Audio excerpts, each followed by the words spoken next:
देख रहे हैं सुदर्शन न्यूज। नमस्कार, बहुत स्वागत है आप सभी का अपना उत्तराखंड में। मैं हूं आपके साथ संभव गुप्ता। उत्तराखंड के पहले मुख्यमंत्री स्वर्गीय डॉक्टर नित्यानंद स्वामी की स्मृति में दून विश्वविद्यालय में doctor Nityanand Himalayan research and study centre का मुख्यमंत्री ने लोकार्पण किया। इस कार्यक्रम में प्रदेश भर से बुद्धिजीवियों ने शिरकत की। इस मौके पर सीएम पुष्कर सिंह धामी ने कहा कि राज्य गठन और हिमालय पर शोध में नित्यानंद स्वामी की अहम भूमिका रही है। उन्होंने अपने आप को पूरी तरह उत्तराखंड के लिए समर्पित कर दिया था। आज उनके नाम पर इस शोध संस्थान का अनावरण हुआ। ये उनको सच्ची श्रद्धांजलि है। वहीं दून विश्वविद्यालय की कुलपति सुरेखा डंगवाल ने कहा कि आज हमारे विश्वविद्यालय के लिए एक बहुत ही बड़ा दिन है और साथ ही उन्होंने कहा कि डॉक्टर नित्यानंद की स्मृति में जो हिमालयन शोध एवं अध्ययन केंद्र का लोकार्पण हुआ, ये नित्यानंद स्वामी को हमारी तरफ से श्रद्धांजलि है। आपको बता दें कि इस शोध केंद्र में एक बहुत बड़ा ऑडिटोरियम, क्लासरूम और साथ ही हिमालय म्यूजियम के लिए स्थान है। इसके साथ ही इस शोध केंद्र में महिला वैज्ञानिकों को बढ़ावा मिलेगा।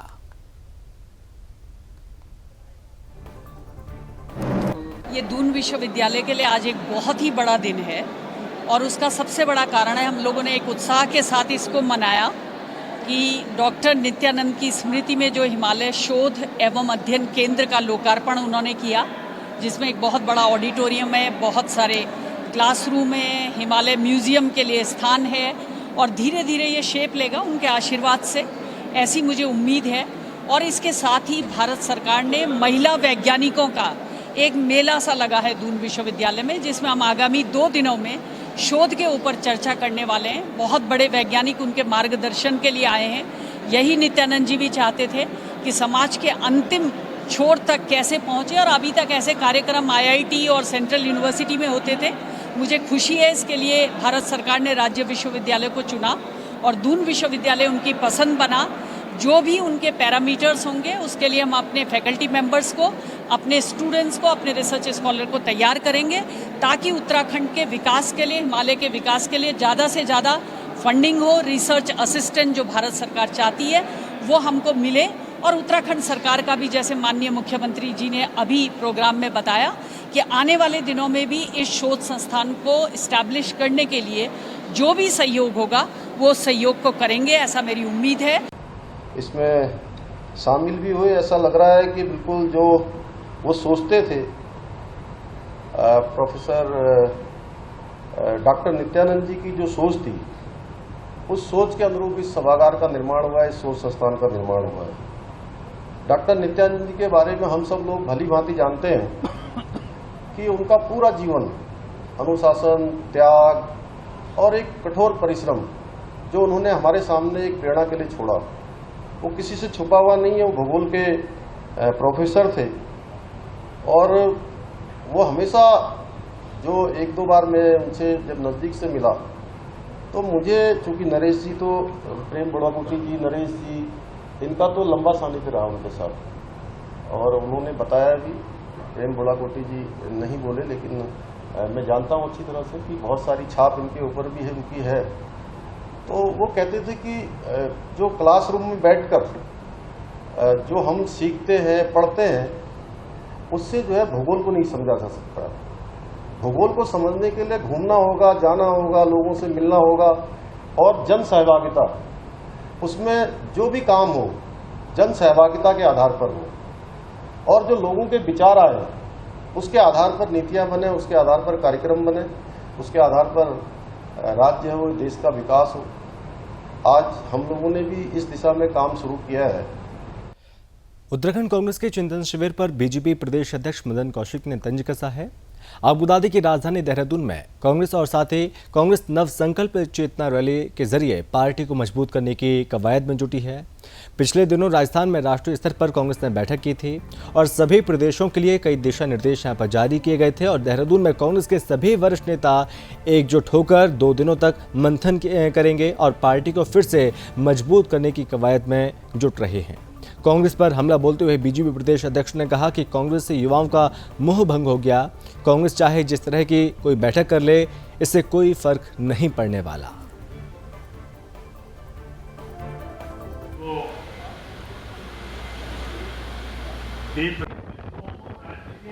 कांग्रेस का जो चिंतन है वो चिंतन अब मुझे नहीं लगता कांग्रेस में कोई जान डालने का काम करेगा, क्योंकि राज्य के अंदर जिस प्रकार से कांग्रेस से यहाँ के नौजवानों का, यहाँ के लोगों का मोह भंग हो रहा है, मुझे नहीं लगता चिंतन से उनको कुछ लाभ होने वाला।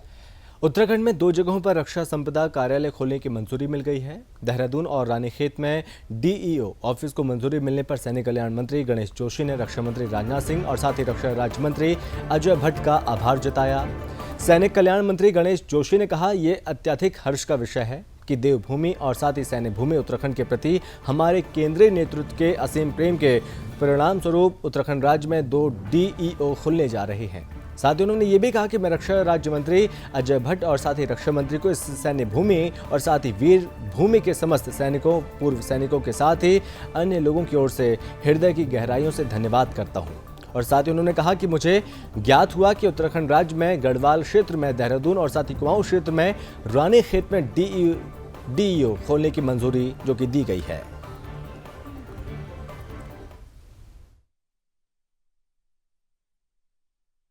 अपने रक्षा राज्य मंत्री अजय भट्ट जी का विशेष आभार व्यक्त करता हूँ कि जिनके प्रयासों से ये संभव हो पाया है। अभी तक हमारे गढ़वाल और कुमाऊं के लोगों को जो रक्षा संपदा से संबंधित जो कार्य थे उनके लिए मेरठ जाना पड़ता था, जो कि काफी दिक्कत का काम था। आज माननीय भट्ट जी के प्रयासों से एक कार्यालय देहरादून और एक रानीखेत में खोलने के आदेश हो गए। शीघ्र ही ये कार्यालय अपना काम शुरू करेंगे और इससे निश्चित ही जो लैंड से संबंधित जो सेना के काम है उनका निदान होगा। साथ ही मैं भट्ट जी से विरोध करता हूँ क्योंकि पूर्व में हम गोरखा स्कूल की लीज का मामला मैंने आपके माध्यम से भी और राजनाथ सिंह जी के माध्यम से भी उठाया था, जो कि डीओ मेरठ के स्तर में लंबित था। इस कार्यालय के खुलने से इसका भी शीघ्र निदान होगा। उत्तराखंड के धारचूला से आदि कैलाश यात्रा का पहला दल रवाना हुआ और इसी कड़ी में धारचूला मानस पर्यटक गृह से 30 यात्रियों का पहला दल धारचूला आ गया है। सुबह 9 बजे सभी दल मानसरोवर की तरफ निकले और दल के कोऑर्डिनेटर ने बताया कि यात्रा में स्थानीय लोगों को भी रोजगार मुहैया कराया जाएगा। लगभग 600 लोगों ने पंजीकरण कराया और कोविड के 2 सालों के बाद क्षेत्र में आदि कैलाश यात्रा का शुभारंभ हो रहा है और विभिन्न जगहों से यात्री धारचूला मानस पर्यटक गृह, धारचूला ट्रिप टू टेम्पल और साथ ही कुमाऊं मंडल विकास निगम के सौजन्य से आए हैं। 1500 यात्रियों का लक्ष्य इस बार रखा गया और यात्रा छोटे वाहनों से गुजी पहुंचेगी। वहीं यात्रा में पहला दल 30 लोगों का है। आबू धाबी के ट्रिप टू टेम्पल और साथ ही यहाँ पर संयुक्त प्रयास से यात्रा 2 साल बाद फिर से शुरू हुई और दल के कोऑर्डिनेटर विकास मिश्रा ने बताया कि पर्यटकों को सुख और सुविधा के साथ दर्शन कराना उनका लक्ष्य है। इसी के साथ मैनेजर धन सिंह बिष्ट ने बताया कि आज बड़ा खुशी का दिन है और साथ ही धारचूला यात्रियों का दल आया है और हम उनका स्वागत कर रहे हैं।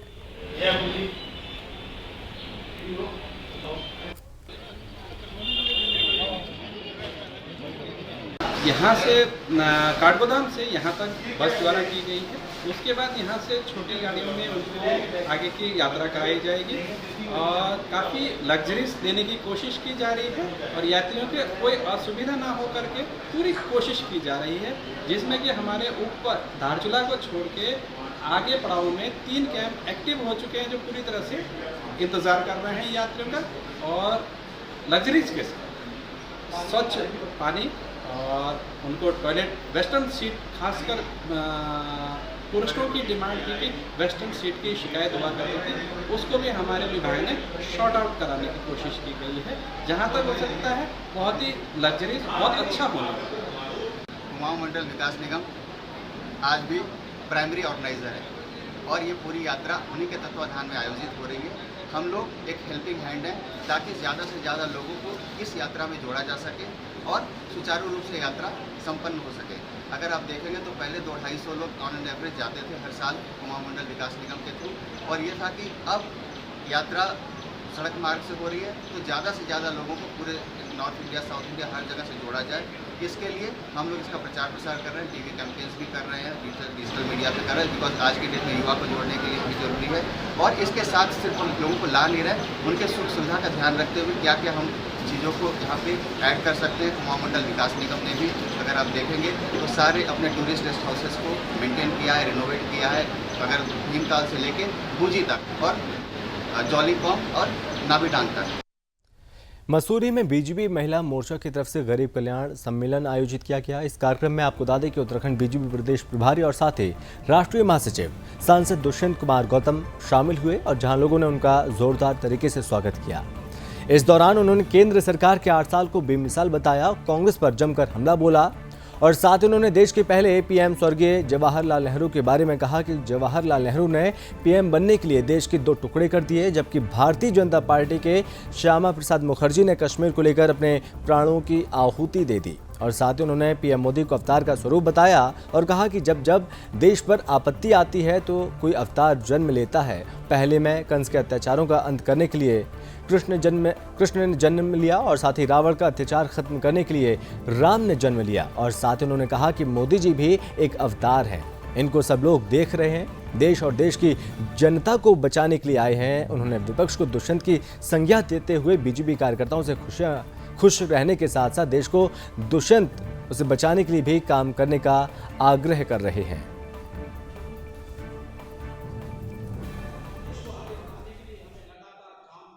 देश का दुर्भाग्य है कि एक राजनीतिक दल को विपक्ष की भूमिका अच्छी निभानी चाहिए, अपने देश में निभानी चाहिए। विदेश में जाते हैं तो कम से कम ये सोचना चाहिए कि ये देश मेरा है। एक उदाहरण मुझे याद आता है, नरसिंह राव की सरकार थी, अटल बिहारी वाजपेयी जी विदेश गए थे तो सबको ऐसी कल्पना से भी नहीं थी कि कांग्रेस की सरकार में विपक्ष का नेता अध्यक्ष बन के जाएगा।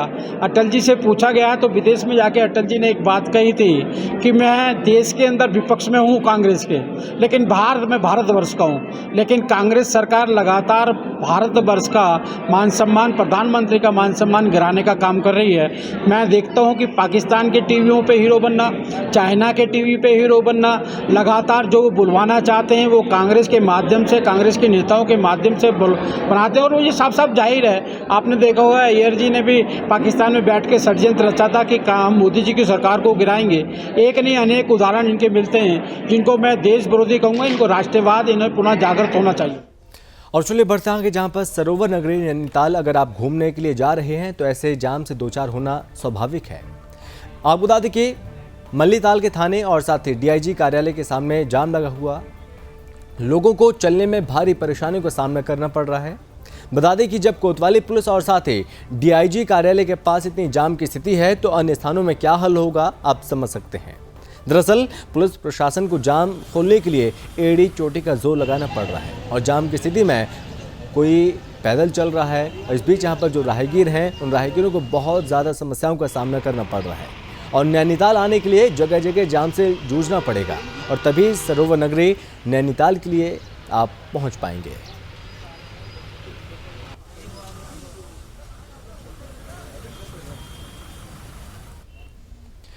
उधम सिंह नगर जिले के किच्छा कोतवाली क्षेत्र में इंसानियत को शर्मसार करने वाला एक मामला सामने आया। आपको बता दें कि युवती का चोरी से अश्लील वीडियो बनाने का एक मामला सामने आया और युवती का चोरी से अश्लील वीडियो बनाए जाने से आक्रोशित हिंदू समाज के सैकड़ों लोगों ने किच्छा की सड़कों पर जुलूस निकाला और आरोपियों को गिरफ्तार करने की मांग की। घटना को लेकर हिंदू समाज में भारी रोष देखने को मिल रहा है और वीडियो बनाने वाले आरोपी कुछ युवक हैं और साथ ही पथराव करने वाले आरोपियों की गिरफ्तारी की मांग को लेकर लोगों ने जमकर नारेबाजी की और जुलूस निकाला। किच्छा कोतवाली में धरना देकर जोरदार प्रदर्शन किया। घटना पर आक्रोश व्यक्त करते हुए तमाम हिंदूवादी संगठनों और साथ ही भाजपा के तमाम नेताओं ने आरोपियों को गिरफ्तार करने की मांग को लेकर धरना प्रदर्शन शुरू कर दिया। हंगामे की सूचना पर पहुंचे पुलिस क्षेत्र अधिकारी ओम प्रकाश शर्मा ने आरोपियों पर कड़ी कार्रवाई का भरोसा दिया और आक्रोशित लोगों को शांत कराया। इस घटना को लेकर जनता में भारी गुस्सा देखने को मिल रहा है।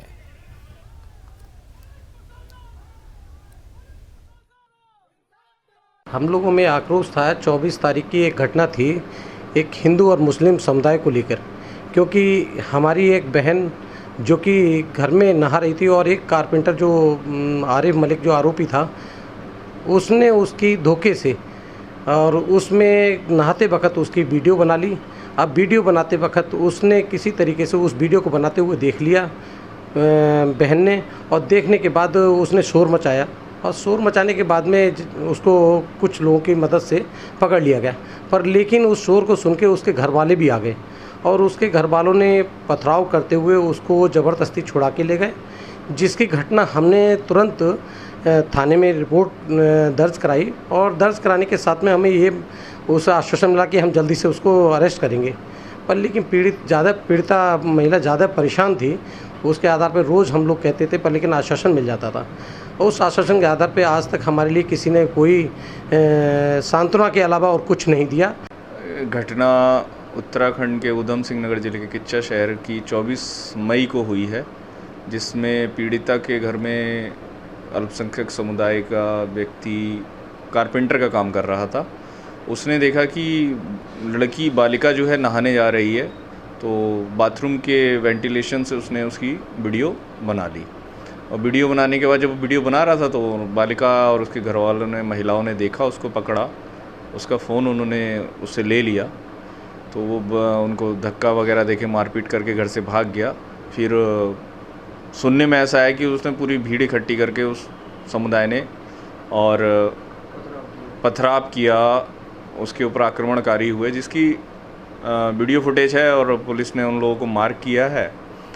किंतु 24 तारीख से 31 तारीख तक कोई कार्रवाई पुलिस प्रशासन द्वारा अभी ऐसी नहीं कही गई जिससे हिंदू समुदाय की भावनाओं पे मरहम का काम हो। और चलिए बढ़ते आगे, जहां पर यमुनोत्री धाम सहित जानकी चट्टी और साथ ही खुशीमठ में गंदगी का अंबार लगना शुरू हो गया। आपको बता दें कि खरसाली यमुना मंदिर के पास गंदगी का ढेर लगने से बीमारी फैलने की स्थिति बन गई है, और इतना ही नहीं, पैदल मार्ग पर जगह जगह कीचड़ हो रखा है, जिससे आप जो श्रद्धालु हैं उन श्रद्धालुओं को पैदल आवाजाही करने में तमाम दिक्कतों का सामना करना पड़ रहा है। यमुनोत्री धाम की यात्रा को 1 महीने होने को है और जगह जगह गंदगी का अंबार लगा है। स्थानीय लोगों के अलावा तीर्थ यात्रियों को परेशान यहाँ पर किया जा रहा है, और आप देख सकते हैं इन तस्वीरों के माध्यम से यहाँ पर गंदगी जो पड़ी हुई है उसकी वजह से किस तरह से परेशानी यहाँ पर हो रही है। और जो खरसाली गांव में यमुना मंदिर के नज़दीक रोड के किनारे कूड़ा स्थल बना हुआ है, जानकी चट्टी सहित यमुनोत्री धाम में गंदे कपड़े यमुना जल में डाले जा रहे हैं, और जिससे बीमारी फैलने का खतरा जो कि बना हुआ है।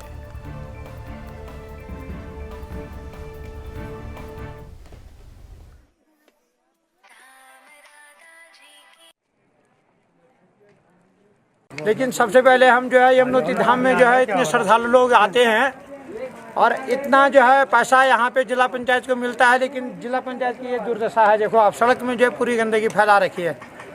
शायद मैं समझता हूँ कि 2 हफ्ते से भी सफाई भी नहीं हुई यहाँ। जिला पंचायत जितना पैसा ले जा रहे हैं, जितना कमा के ले जा रहे हैं, लेकिन विकास के नाम से जो है कुछ नहीं, सफाई के नाम से कुछ नहीं है। जीरो पॉइंट है, लूट खसेट है एकदम। देखो जरा जिला पंचायत के हाल, सुपर कोई दिखाई नहीं देता है यहाँ। मेरी यहाँ पे दुकान है सर, और ये सारे होटल का जितना भी हुआ है कबाड़ा यहाँ पे आता है।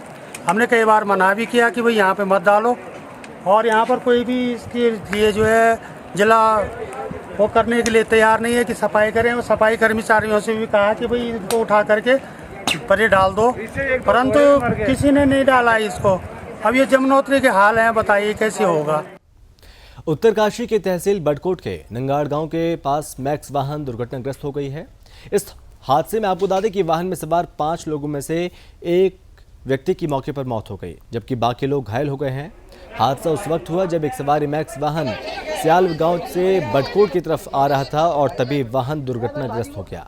मौके पर मौजूद लोगों ने मामले की सूचना पुलिस को दी, और मौके पर पुलिस पहुंची। पुलिस ने मामले को दर्ज किया, घायलों को अस्पताल में भर्ती कराया, और साथ ही शव को पोस्टमार्टम के लिए अस्पताल भेज दिया।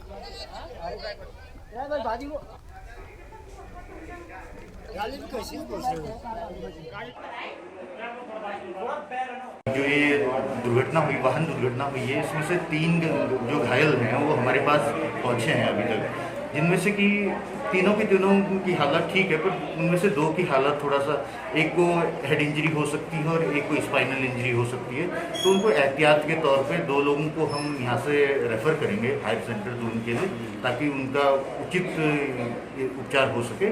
और एक जो घायल हैं प्रहलाद सिंह करके, वो बिल्कुल ठीक है, स्टेबल हैं, और उनको हम यहीं अभी पूरे दिन तक एडमिट रखेंगे। बड़कोट आ रहे थे और बंगाल गाँव की पैर से आए हम, वहाँ पे गाड़ी का ब्रेक फेल हो गया और गाड़ी बाहर उछल गई, सीधे मारने लगी। गाड़ी में हम 5 लोग थे, ड्राइवर सहित 5 लोग थे। और चलिए बढ़ते हैं आगे, जहां पर जिलाधिकारी डॉक्टर आर राजेश कुमार और साथ ही डीआईजी वरिष्ठ पुलिस अधीक्षक जन्मेजय खंडूरी ने ऋषिकेश में चारधाम यात्रा की विभिन्न व्यवस्थाओं का औचक निरीक्षण किया।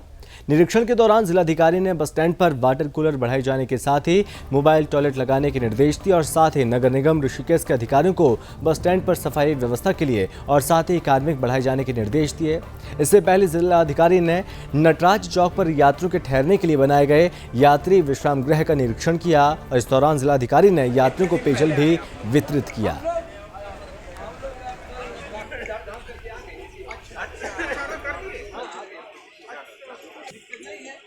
राम सुमेर, मैं यूपी के रहने वाला हूँ, जिला महाराजगंज के रहने वाला, तहसील फरेंदा पड़ता है, ग्राम मणिखौरा। उसके बाद हम लोग गंगोत्री गए, बहुत बढ़िया यात्रा हुआ। यमुनोत्री गए, यात्रा बढ़िया हुआ। उसके बाद में फिर हम जो है केदारनाथ गए, यात्रा हमारा बढ़िया हुआ।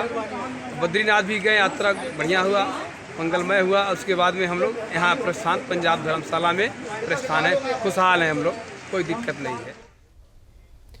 उत्तराखंड में अवैध अतिक्रमण को लेकर पुलिस प्रशासन सख्त नजर आ रहा है। आपको बता दें कि धाम में अवैध अतिक्रमण को प्रशासन की तरफ से हटाया गया। गंगोत्री धाम में पिछले कुछ दिनों से लगातार अतिक्रमण हो रहा था।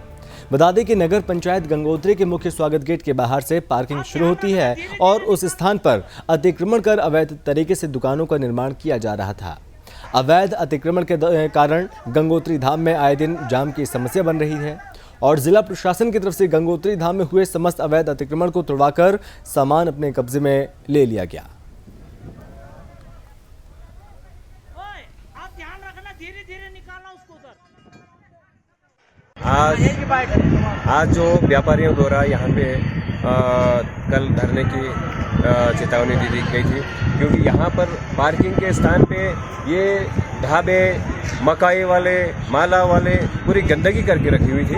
इसके लिए सरकार का धन्यवाद कि उन्होंने एक्शन लिया और आगे भविष्य में भी हम आशा करेंगे कि ऐसा कभी ना हो, क्योंकि ये तीर्थ की सफाई का और मर्यादा का एक उल्लंघन है कि पूरी गंदगी पूरे पार्किंग के स्थान पे, जहाँ पे यात्रियों के लिए बैठने के लिए स्थान बने हुए हैं, वहाँ पे ये लोगों ने ढाबा खोल के रखे हुए थे।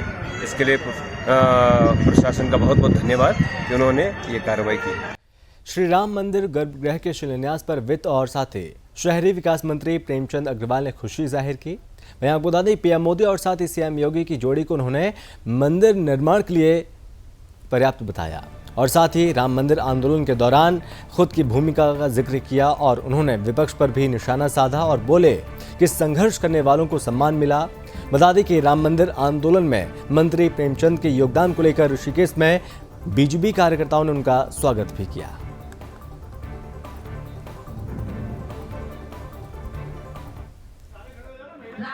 दौर था जब श्री राम कार सेवा समिति के माध्यम से हम लोग कार्यक्रम करते थे और मैं तो चूँकि श्री राम कार सेवा समिति का जिले का संयोजक भी रहा हूँ। अनेकों कार्यक्रम उस दौरान हम लोग करते थे, गांव-गांव जाके क्षेत्र में जाके, चाहे रामशिला पूजन का कार्यक्रम हो, चाहे राम ज्योति का कार्यक्रम हो, चाहे राम रथ यात्रा का कार्यक्रम हो। और उसके बाद जब श्री राम मंदिर के निर्माण के लिए हम लोग एक नारा लगाया करते थे कि रामलला हम आएंगे, मंदिर वहीं बनाएंगे। और उसके बाद मुझे याद है कि जब मेरी अरेस्टिंग हुई थी तो मेरी बिटिया बहुत छोटी थी, तो वो तुतला के बोलती थी रामलला हम आएंगे, मंदिर वहीं बनाएंगे। और पुलिस ने जब मुझे अरेस्ट किया था तो मैं उस टाइम पुलिस वालों को बोला था, मैंने देखी बच्चा जो है वो बोल रहा है बच्चा बच्चा लाम था, जन्मभूमि के काम था। यानी बच्चों में उत्साह था, लोगों में उत्साह था, जनता में उत्साह था। एक आम आदमी चाहता था कि राम मंदिर का निर्माण वहाँ पे होना चाहिए।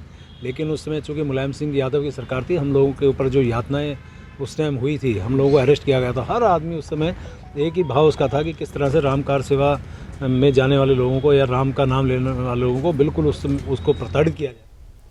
चलिए बढ़ता है, जहाँ पर उत्तराखंड के पौड़ी में कोट ब्लॉक के कठोर गांव में गुलदार ने 3 लोगों पर हमला कर दिया और उन्हें घायल कर दिया, जिसके बाद घायलों को उपचार के लिए जिला अस्पताल लाया गया। और इस दौरान यहां पर उपचार के दौरान घायलों और साथ ही स्थानीय ग्रामीणों ने जिला अस्पताल के डॉक्टर पर अभद्र व्यवहार करने का आरोप लगाया और जिस पर अस्पताल में काफ़ी देर तक हंगामा भी हुआ।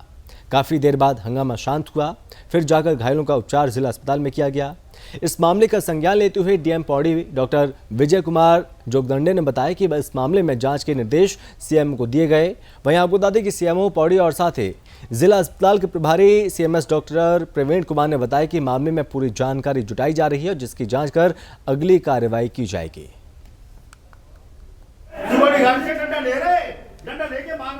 प्रकरण जो हुआ होगा इसमें मैं अभी पूरी जानकारी प्राप्त करूंगा। किसी भी चिकित्सालय में जो भी लाभार्थी होता है, जो भी पेशेंट के रूप में आते हैं, वो किसी भी अस्पताल में आकर अपना इलाज करा सकते हैं। जो भी बेहतर सुविधा होगी उसको उपलब्ध कराई जाएगी।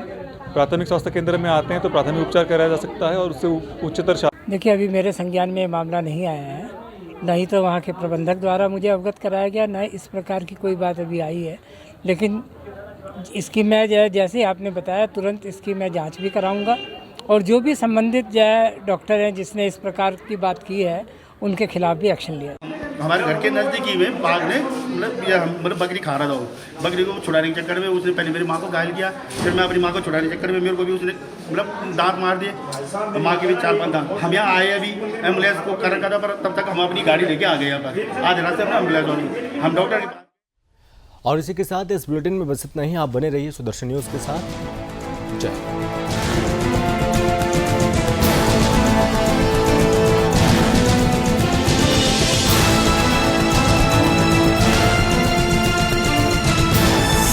आप देख रहे हैं सुदर्शन न्यूज़।